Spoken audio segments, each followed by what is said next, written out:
Welcome, I'm Karen Lips, president of the Network of Enlightened Women. We've deemed 2021 the year of the conservative woman. As part of this programming, we are excited to be featuring a different conservative woman of the month each month. This month, we are pleased to recognize Marissa Streit, Chief Executive Officer from PragerU. A Los Angeles native, Marissa moved to Israel at a young age, where she completed her primary education and served in military intelligence unit of the Israeli Defense Force. She returned to Los Angeles to earn her bachelor's degree in business and economics from UCLA and her master's degree in education and nonprofit management from American Jewish University. Over the next decade, she gained valuable experience both as an educator, a school administrator, and the director of a philanthropic institute. In 2011, she joined PragerU, which has had tremendous growth since then. Marissa, thank you so much for joining us and for being our Conservative Woman of the Month. It's my pleasure. Thanks for having me on, and hi to all the great women out there listening. Yes, well, I know many of them watch PragerU videos. And so I wanted to start by asking you, what is your favorite PragerU video? And what's been one of the biggest surprise successes? Wow, my favorite. So my mom, I used to ask my mom who's her favorite daughter, and because we're three sisters, and she would grab my hand. I'm the little one. She would grab my hand and she'd say, "Which is your favorite finger? Because I'm going to cut off the other one." And so that's what she would say to me. Because, obviously she did not want to choose who her favorite daughter was. And so sometimes I feel that way about our 5-minute videos, or just like our content in general. We put so much of our heart and soul into each of them. It's definitely hard for me to select, and also, kind of a different day, different flavor, depending on who I'm with and what I'm thinking about. I have a different favorite one. I was chatting a little with Dennis Prager last night, and I told him that my favorite one was Dave Rubin, and he gave me a hard time about it. And I said, well, he's just so good looking. I just love watching it. But truly, I think every single one of our videos are so important, and it's not just the individual pieces. It's the whole idea that you can get educated so quickly and informed so quickly. And really, by watching these short videos, you can become the smartest person at the next dinner table, which is, the fun aspect of what we do. Can you talk a little bit about the founding of PragerU and this idea of trying to use video to get more conservative ideas out there? And then what are some of the challenges you face from big tech and censoring? So PragerU started exactly 10 years ago. We're celebrating our 10th anniversary. It started by Alan Estrin, who's the producer of the Dennis Prager radio show, just chatting with Dennis Prager and saying, hey, you have penicillin for the mind. We got to get your ideas out there. And the two of them sat down and said, well, how about we use the internet? Everybody has access now to the internet. Everybody's watching videos. Everybody's on YouTube. What if we made these short 5-minute videos and put them on YouTube? Maybe there is a crowd out there that is intellectually starving, that is interested in ideas, that's more interested in more than, I don't know, a dog riding a bicycle backwards on YouTube, or how to apply makeup, or how to, do your hair. And so that was their concept. They then hired me. My background was, I think in some ways godsend, because I have in Israeli intelligence where I served, I developed some digital expertise. Also, I was significantly younger than them, and so I was raised in the era of using the internet and Facebook and YouTube and all of that. In addition to that, I have a master's in education, so I'm a former educator. I was a headmistress of a school, and finally, I also had a master's in nonprofit management. And so I had all these random skill sets. Sometimes you never know.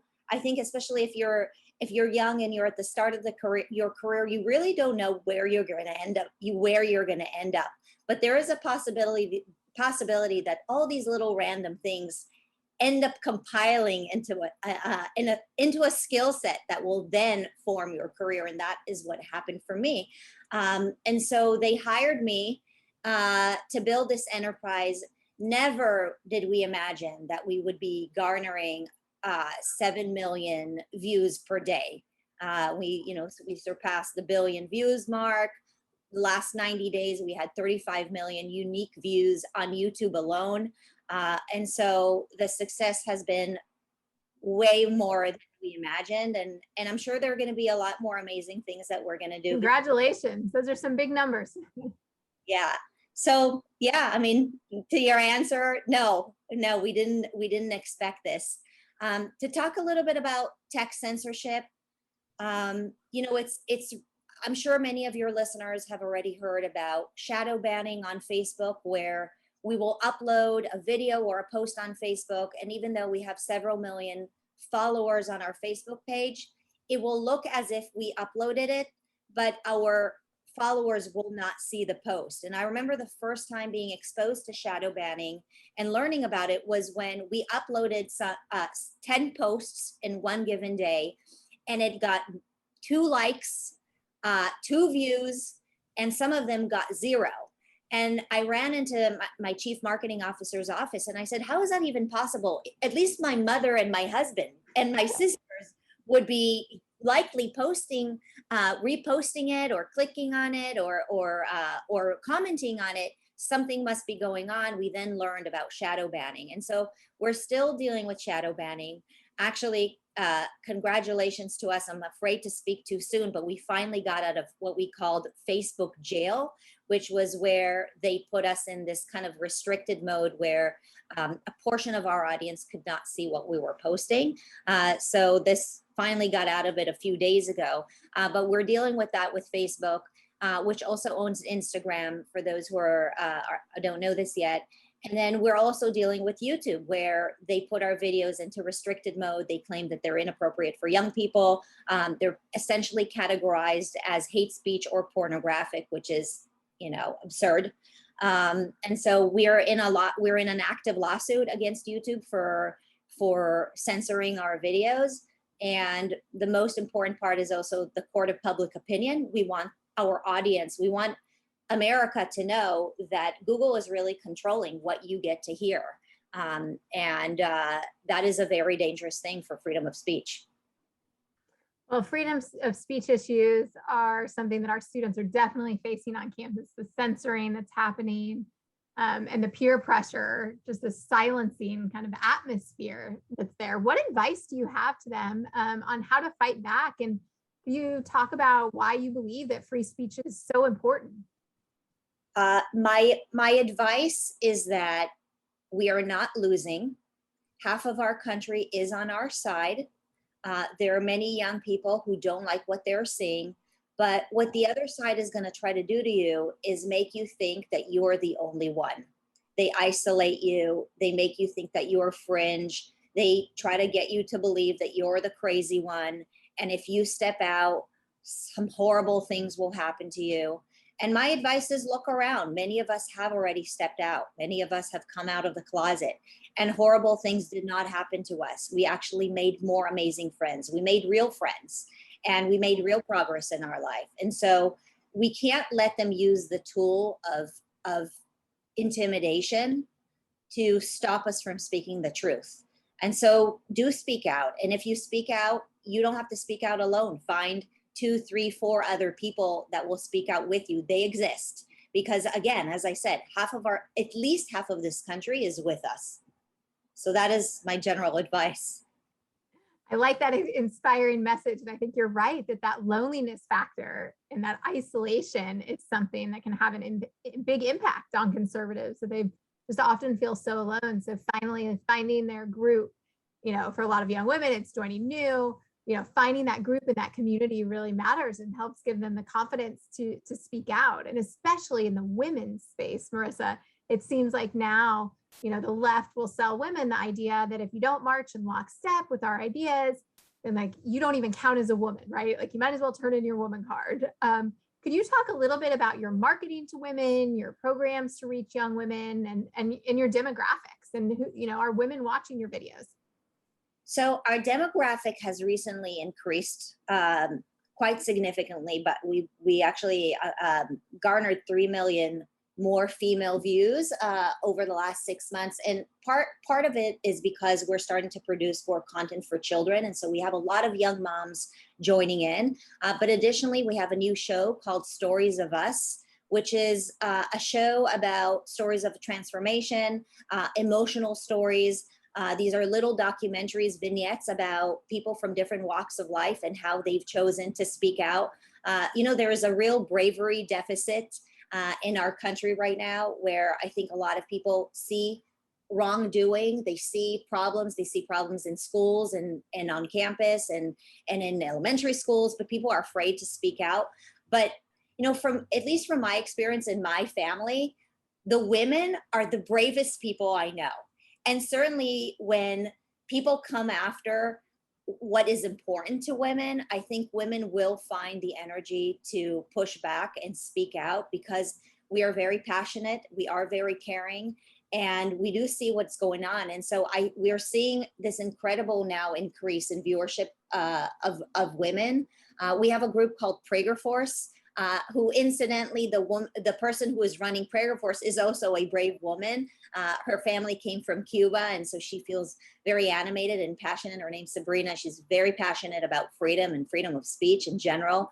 And so it's encouraging actually to see so many women step up and really fight. I mean, we're kind of going into this mama bear mode, right? Of protecting, what's so super important to us. I think it's interesting that you're now doing some products for kids, because I think right now, especially in the age of COVID, we're seeing, I think more clearly, some of the challenges of K through 12 education. Did you start that as a result of hearing from parents that they were really fed up with what was being taught in schools, or what was the motivating factor?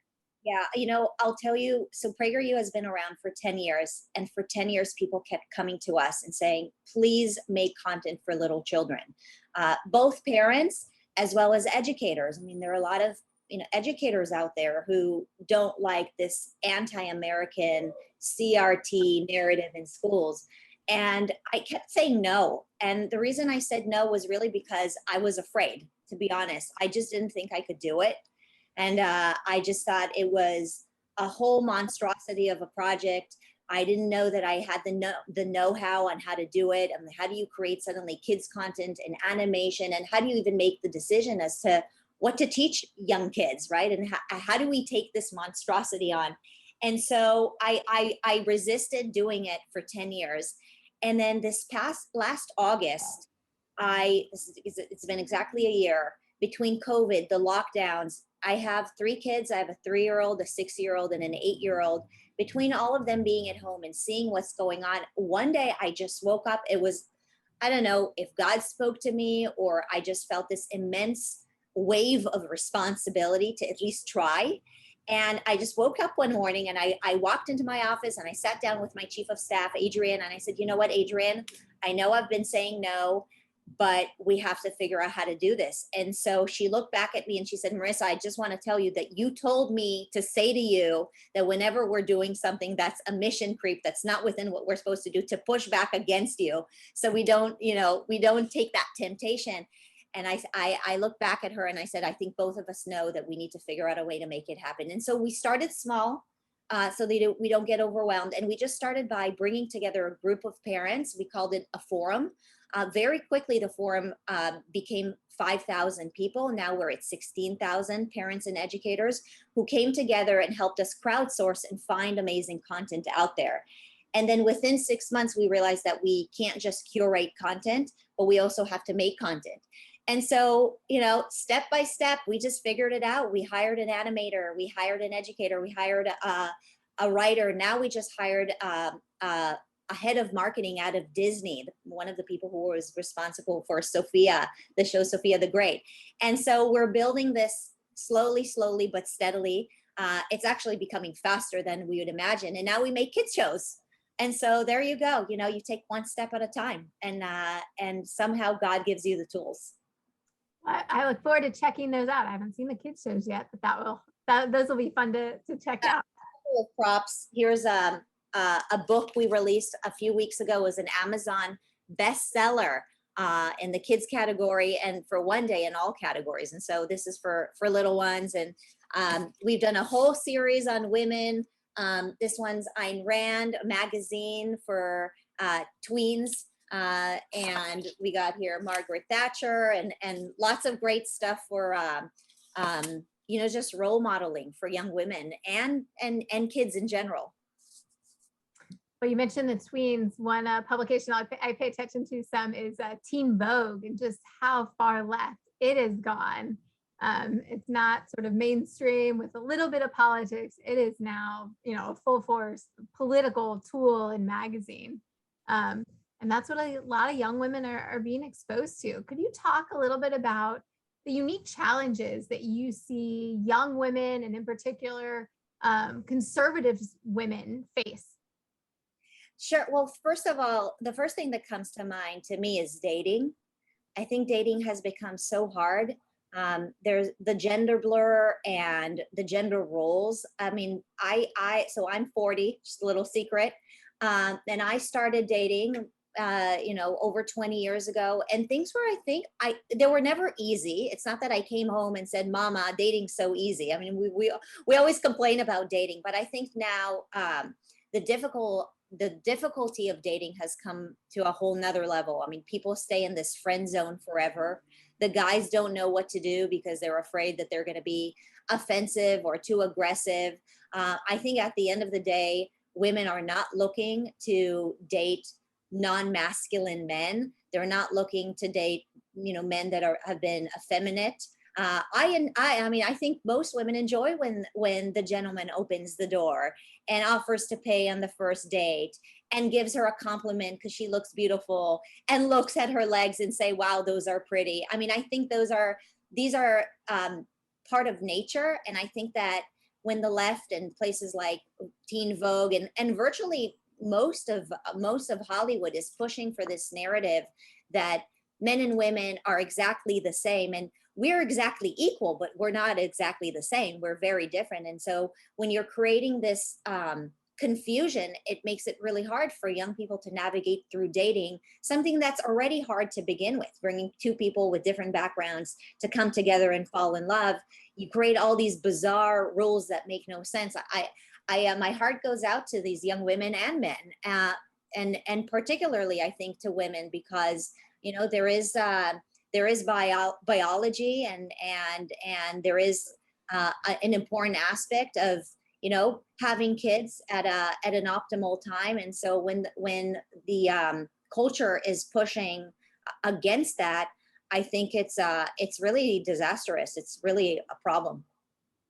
Well, you've started talking about sex differences, and that's something as an organization that we talk a lot about.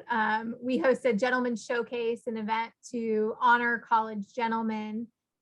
Also in leadership, we talk about different qualities that make good leaders. I was wondering if you could talk a little bit more about what qualities you think are important to you as a female leader.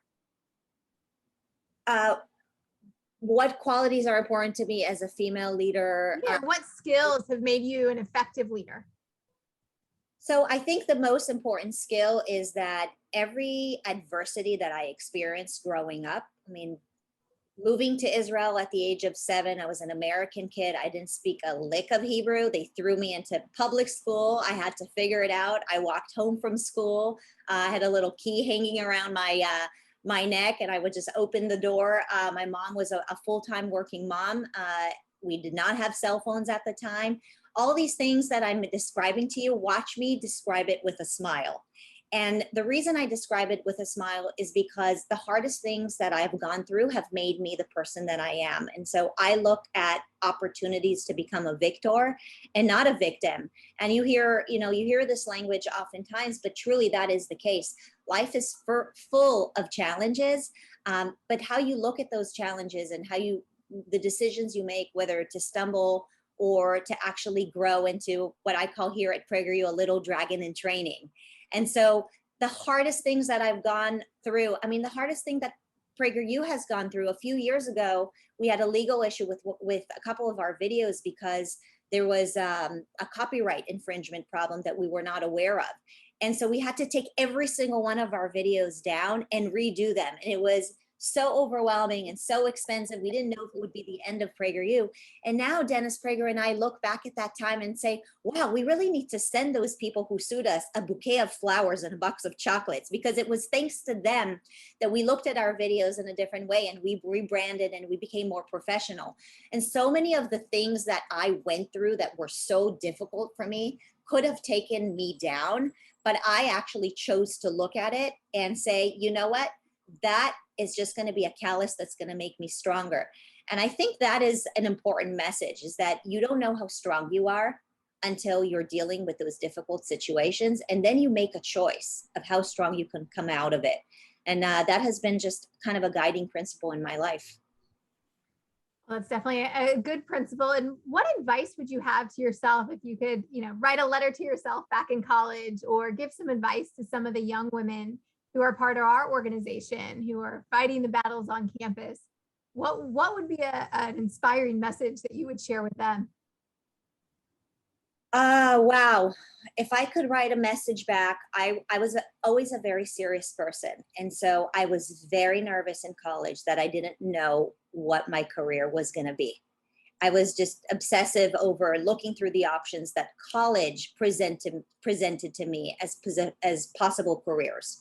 And so my advice to young women is, your first job is not going to be your last job. Just keep moving forward. Be an incredible employee, incredible networker. Keep doing the best job you can, and you never know where your career is going to lead you. And the other thing I would say is, don't only focus on career, because the most important thing you're going to do in your life is choose who your spouse is going to be. So many young women spend unbelievable amount of time studying and focusing on career. But if you really think about it, the man that you're going to marry is going to be hopefully the most significant person in your life for a very long time. And so focus on that and choose wisely, and think about your values and what are the values that are important for you in a spouse, and build a great home.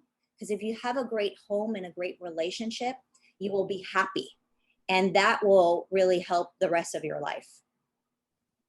Yes, figuring out how to build that meaningful and fulfilling life for yourself is so important. And that's one of the things I've been talking a lot about in pushing a new brand of feminism, opportunity feminism, and arguing that what we need to do is focus our policies on maximizing freedom for women so they can build the lives they want to build, whatever that may look like in terms of work and family life.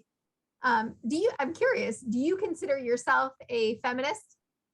The term feminist has evolved into such a difficult term, because different people want to grab it. Do I consider myself as a person who is equal to men? Absolutely. I mean, I run a company that I have many male employees that report to me. I have a board of directors with many males on the board. And so I don't consider myself whatsoever any less of. I mean, I look at them eye to eye, and so in those terms, I believe in freedom of opportunity, and that we should be treated completely equally. And that to me is real feminism. The importance of us voting and becoming politically savvy and aware of the choices that we're making. But now feminism is a whole nother lingo, which I don't agree with. I mean, I'm part of all these business groups, not conservative business groups, but other business groups that constantly send in these surveys asking me if I do special training for women only, or if I give special consideration for women. And it's hard to say this with a serious face, but they actually mean that seriously. They mean that women in the workplace should be coddled and treated differently in a way so that they would be helped and better success, and succeed better.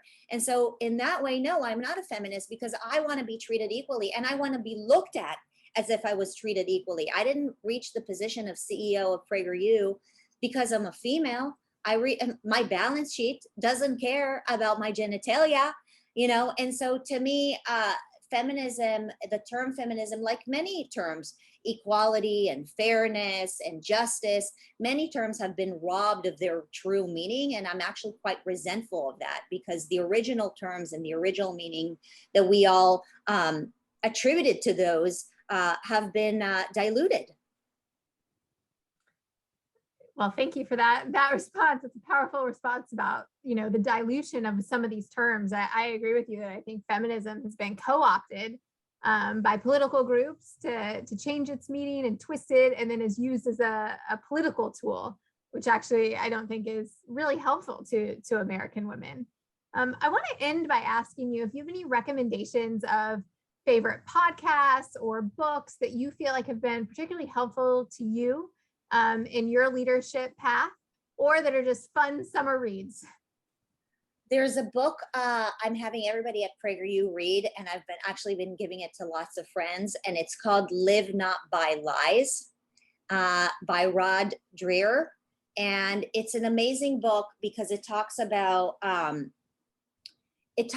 soft totalitarianism. And what the author means by that is that we are giving away our freedoms in America and in many places around the world, but America, as the freest and most prosperous society, we are giving away our freedoms because we are being sold certain conveniences. And you're seeing that with tech, social media, and many of the other conveniences that tech has been able to afford us. But with that, we're also trading in our ability to have exposure to information and our ability to make our own decisions about things, whether it's what our kids are learning in schools, what we are learning in schools, how we're being, many of these public services that we're supporting are becoming less and less freedom inclined. And so in this book, it really highlights what has happened in Eastern Europe.